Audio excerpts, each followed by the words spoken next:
श्री दुर्गाय नमः। आश्विन मास के शुक्ल पक्ष के प्रतिपदा से आरंभ होने वाले शारदीय नवरात्र की आप सबको बहुत बहुत शुभकामनाएं। नवरात्र के ये 9 दिन और 9 रात्रि बहुत महत्वपूर्ण होते हैं। ब्रह्मांड की आदिशक्ति अपने सभी रूपों में पूर्ण यौवन को प्राप्त कर पृथ्वी के पास मानो अपना सारा आशीर्वाद हम पर उड़ेल देने के लिए प्रस्तुत होती है। धरती माँ भी वर्षा ऋतु के बाद पूरी तरह पोषित होकर नए धान्य को पोषण देने के लिए प्रस्तुत होती है। शक्ति के आह्वान का आरंभ इसी नवरात्र से होता है और इसी नवरात्र से आरंभ होते हैं हमारी उत्सवों की श्रृंखला। नवरात्रि के 9 दिन देवी के 9 रूपों की उपासना की जाती है और पहला दिन होता है शैलपुत्री का। शैलपुत्री यानी पर्वतराज हिमालय की पुत्री शैलसुते। वृषभ पर आरूढ़, दाएं हाथ में कमल पुष्प और बाएं हाथ में त्रिशूल लिए देवी का ये पुत्री स्वरूप बहुत ही सौम्य और बहुत ही सरल है। देवी अपने मस्तक पर अर्धचंद्राकार या कहीं अर्धचंद्र और एक स्वर्ण मुकुट धारण किए रहती हैं। यदि आपने कभी ध्यान दिया हो तो महाराष्ट्र की महिलाएं पारंपरिक रूप से जो बिंदी धारण करती हैं वो अर्धचंद्राकार ही होती है, मानो शैलपुत्री को सदैव अपने मस्तक पे बिठाए घूम रही हो। मेरा सौभाग्य रहा है कि महाराष्ट्र में मैंने बहुत समय व्यतीत किया है और महाराष्ट्र में जब मैं गई तो मुझे देवी के भवानी रूप में पूजे जाने का ही ज्ञान था। शिवाजी की बात करें या किसी भी अन्य मराठा के शक्ति के आह्वान की बात करें तो देवी का दुर्गा स्वरूप, भवानी स्वरूप ही सामने आता था। लेकिन वहाँ पर परिवारों के बीच में रहते हुए मैंने एक बहुत ही रोचक बात देखी कि नवरात्रों में देवी के जिस रूप का आह्वान किया जाता है और जिस रूप की पूजा की जाती है वो है महालक्ष्मी का रूप। तो जिस दिन से नवरात्र आरंभ होते हैं उस दिन सबसे पहले घट स्थापना की जाती है। पहले एक घट में मिट्टी के घड़े के अंदर धान बोए जाते हैं 7 प्रकार के, जिसमें गेहूँ, चावल या कहें धान, जौ, ज्वारी, बाजरा, मठ, मग यानी मूंग, ये सब 7 प्रकार के या 9 प्रकार के धान बोए जाते हैं। फिर उस घट के ऊपर एक जल का घट रखा जाता है और उस घट के ऊपर एक विशेष माला चढ़ाई जाती है जो केवल नवरात्र के दिनों में माँ को अर्पण की जाती है और वो होती है तिल के फूलों की माला। जी, आपने बहुत प्रकार के फूलों की माला के बारे में सुना होगा, लेकिन तिल के फूलों की माला मैंने भी पहली बार महाराष्ट्र में ही देखी थी। तो वो छोटे छोटे फूल होते हैं उसके, सरसों के फूल के जैसे। उन फूलों की बहुत सुंदर लगने वाली माला वो उस घट पे चढ़ाई जाती है और नित्य एक नई माला चढ़ाई जाती है।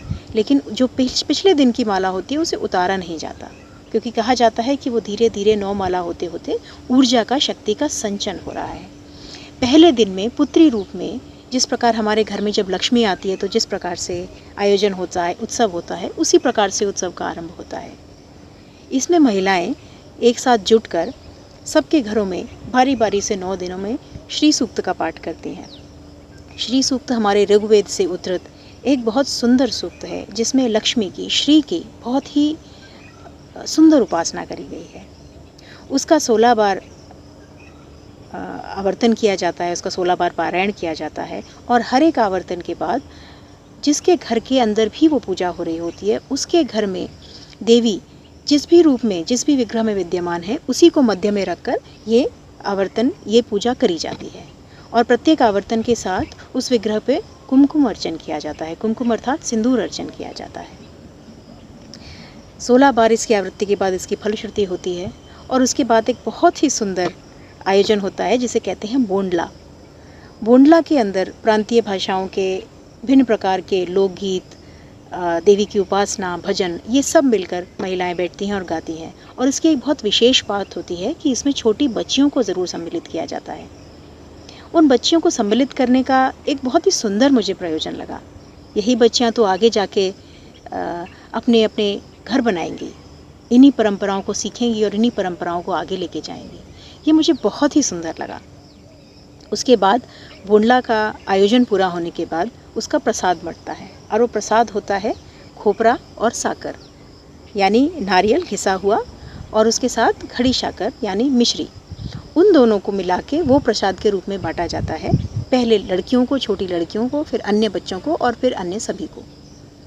एक बात अगर आपने ध्यान दी हो, इस पूरे प्रसंग में पुरुषों का कहीं भी कोई स्थान नहीं है। तो देवी जिसका स्वरूप पृथ्वी पर विद्यमान माँ के रूप में, कुमारी के रूप में माना जाता है। इस दिन उसी की पूछ होती है। और बोंडला भी जो आयोजित किया जाता है, बोंडले का जो कार्यक्रम रहता है, उसके अंदर भी महिलाएं और बच्चियां ही सम्मिलित होती हैं। तो नवदुर्गा के पूजन का, नवदुर्गा के आह्वान का इतना सुंदर आरंभ होता है। पहले दिन से शैलपुत्री के रूप में आगे चलती हुई धीरे धीरे नवदुर्गा युवती होती जाती हैं, महिला होती जाती हैं और एक माँ का रूप धारण कर लेती हैं। इसी माँ के रूप के चरणों में वंदना करते हुए आप सभी से निवेदन है कि इन्हीं परंपराओं को जीवित रखें। अपने साथ अपने बच्चों को भी इन सब परंपराओं में ज़रूर सम्मिलित करें। इसके लिए समय निकालें। ये उत्सव साल में एक बार आता है। शैलपुत्री एक दिन अपना विशेष आशीर्वाद देने के लिए प्रस्तुत होती है, तो इस आशीर्वाद को ज़रूर ग्रहण करें। श्री दुर्गाय नमः।